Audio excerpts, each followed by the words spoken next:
আমি কণ্ঠ, আর ও আমার মামাতো বোন রিয়া। রিয়া সৌজন্যমূলক হাসি দেয়। অতঃপর সবাই একে অন্যের সাথে পরিচিত হয়ে ওঠে। কেউ দেখলে বুঝতেই পারবে না আজকে ওদের প্রথম দেখা। হুট করে ক্লাসে প্রবেশ করে তুর্য খান। সবাই যে যার মতন আছে। এমন মনে হচ্ছে যেন তুর্য কারো নজরেই পড়েনি। শান্ত কণ্ঠে তুর্য বলে ওঠে, সাইলেন্ট। তাতে কারো কোনো ভাবান্ত নেই। এবার হুঙ্কার দিয়ে বলে উঠল Turjo, I say silent. What is this? এটা কি আদেও ক্লাসরুম? সবাই একেবারে নিশ্চুপ হয়ে যায়। টু শব্দটি পর্যন্ত নেই। বুকে হাত গুজে টান টান হয়ে দাঁড়ায় তুর্য। অতঃপর আগের নাই হুঙ্কার দিয়ে বলে, কলেজে উঠেছে তার মানে এটা নয় সাপের 5 পা দেখেছো? স্কুলে যা শিখেছে তা এখন কাজে লাগানোর সময়। আন্ডারস্ট্যান্ড? সবাই এমন ভাবে চুপ করে আছে মনে হচ্ছে শ্বাস পর্যন্ত নিচ্ছে না কেউ। বুকের ভেতর টিপ টিপ শব্দ হচ্ছে কণ্ঠের। ভয়ে হাত পা রীতিমতো কাঁপছে তার। এরপর যখন ক্লাসে আসবো তখন নিজেদের আচরণ ঠিক রাখবে। অন্তত আমার ক্লাসে যেন এসব অসভ্যতামও না দেখি। ক্লাসরুমে প্রবেশ করে principal sir Nahid Hasan. Good morning Turjo. Turjo শান্ত কণ্ঠে বলে, good morning sir. Nahid Hasan বেশ ফুরফুরে মেজাজে বলেন, তোমাদের সবাইকে আমাদের কলেজে স্বাগতম। আশা করি আমাদের কলেজে তোমাদের নিজেদের স্বপ্ন পূরণ করতে পারবে, অবশ্যই যদি তোমাদের প্রফেসর তুর্য খান থাকে। তুর্য, আই হোপ তুমি আবারও নিজের বেস্টটা দেবে। I will try to my best sir. Nahid Hasan আবারও আগের নাই হেসে বলেন। All the best dear student. Nahid Hasan class থেকে বের হওয়া মাত্র তুর্য সবার দিকে তীক্ষ্ণ দৃষ্টি নিক্ষেপ করে। ক্যান্টিনে বসে আছে কণ্ঠ, রিয়া, সোহা, সান, তারিফ এবং তাহিয়া। সবাই তুর্যকে নিয়ে আলোচনা করছে। সোহা উঠে বলে, ভাই যাই বলিস না কেন, তুর্য স্যার কিন্তু সেই হ্যান্ডসাম। সোহার কথা শুনে খিলখিল করে হেসে উঠল কণ্ঠ।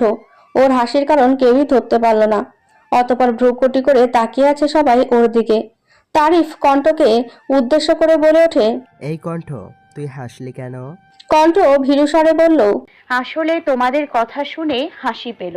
শান নাক মুখ কুঁচকে বলে, আচ্ছা, তুই আমাদের তুমি করে বলছিস কেন সেটাই তো বুঝলাম না। আমরা তো তুই করেই বলছি। বাই এনি চান্স তুই কি আমাদের সাথে এখনো ফ্রি হতে পারিসনি? রিয়া ফিক করে হেসে বলে, ভাই আর বলিস না, ও এমনই। প্রথম প্রথম এগুলো ভীতু স্বভাবের থাকে, বাট কয়েকদিন গেলে ফ্রি হয়ে যাবে। ক্লাস চলাকালীন একটা শব্দ করার সাহস কেউ দেখালো না তুর্য খানের সামনে।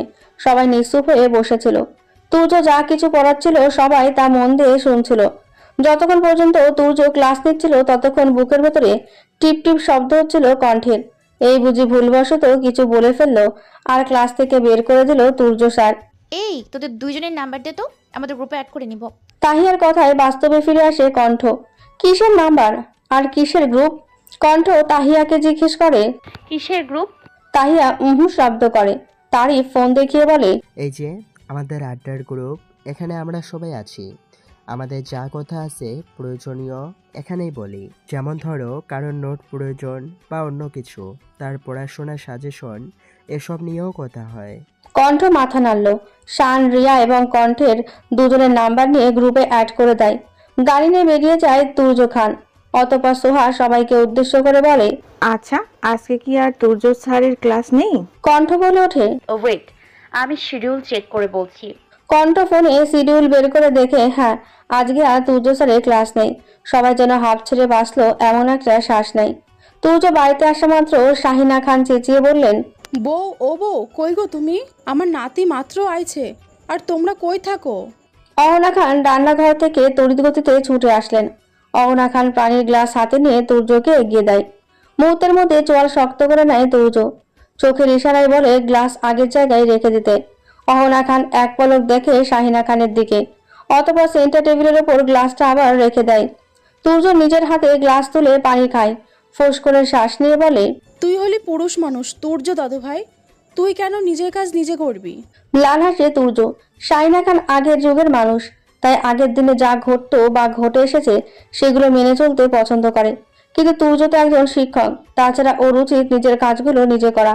দাদি, পুরুষ মানুষ বলেই কি অন্যকে দিয়ে কাজ করাতে হবে? আমারও দুটো হাত আছে, পা আছে, নিজের কাজ নিজে করার ক্ষমতা রাখি।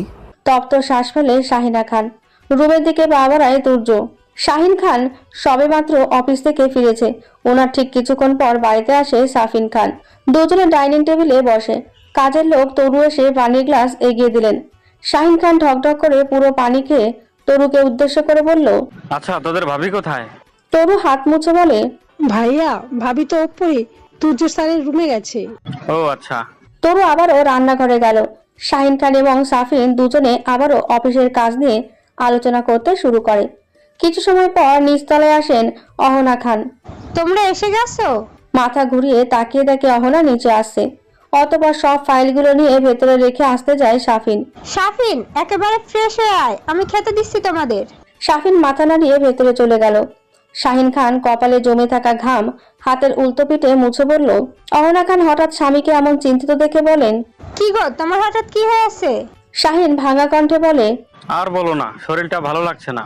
তুমি দাঁড়াও, আমি খাবার নিয়ে আসছি, খেয়ে ওষুধ খেয়ে নেবে। কিন্তু তুর্য কোথায়? অহনা? ও তো স্টাডি রুমে আছে। ও আচ্ছা। রাতে মেসেঞ্জারে কল দেয় শান। সবাই জয়েন করলো। কণ্ঠ, রিয়া দুজনেই জয়েন করেছে। সবাই ভীষণ সিরিয়াস মুডে আছে। তুর্য স্যার যে ম্যাথগুলো দিয়েছে তার কোনো সলিউশন খুঁজেই পাচ্ছে না কেউ। অতপর কিছু না পেয়ে সবাই একত্রে কলে আসে। শান খাতা দেখিয়ে বলে, ভাই আমি চেষ্টা করেছিলাম সলভ করার, কিন্তু হয়নি, মাঝখানে গিয়ে আটকে গেছি। রিয়া নিজের খাতা দেখিয়ে বলে, আসলে আমি পারি না, তাই ধরিও নাই। রিয়ার হাসি দেখে শান, তারিফ, সোহা হু হু করে হেসে উঠল। সোহা কণ্ঠকে উদ্দেশ্য করে বলল, এই কণ্ঠ, তুই কি একটা কি করছিস? কণ্ঠ খাতা বের করে দেখায়। করেছি, কিন্তু জানি না এখন ঠিক হয়েছে কিনা।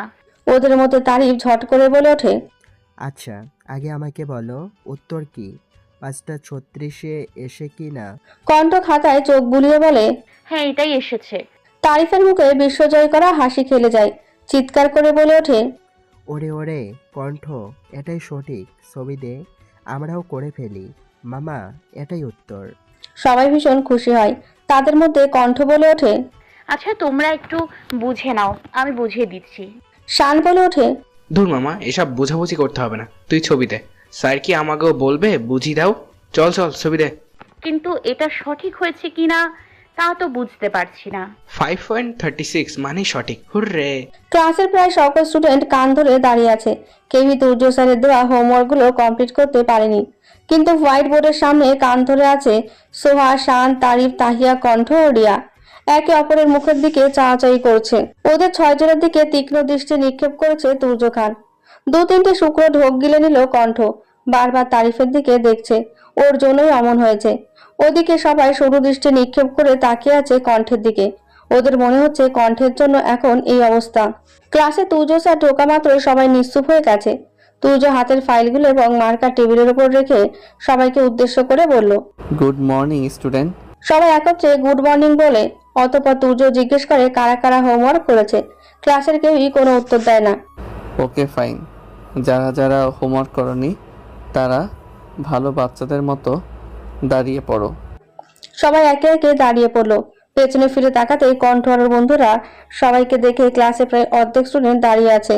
তোমরা যারা আছো নিজেদের খাতা টেবিলের উপর এসে দিয়ে যাও। গুটি কয়েক স্টুডেন্ট মাত্র তারাই দেখেছে খাতা জমা।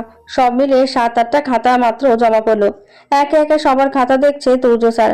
ভয়ে হাত কসলাতে শুরু করেছে কণ্ঠ। একের পর এক স্টুডেন্টকে কান ধরতে হচ্ছে, মানে সবার ভুল হচ্ছে, কিছু ভুল হচ্ছে। অবশেষে সেই শুভক্ষণ চলে এলো। বারবার লাস্ট খাতাগুলো তুর্য স্যার দেখছেন আর তারপর পরই আমাদের মুখের দিকে তাকাচ্ছেন। হাতের ইশারায় আমাদেরকে ডাকলেন। এখন সমস্যা হচ্ছে কাকে ঠিক ডাকলো তা বুঝতে পারছি না। অবশেষে তিনি বললেন, এই যে তোমরা 6 জন এদিকে এসো। কণ্ঠ, রিয়া, শান, সোহা, তারিফ, তাহিয়া এগিয়ে যায়।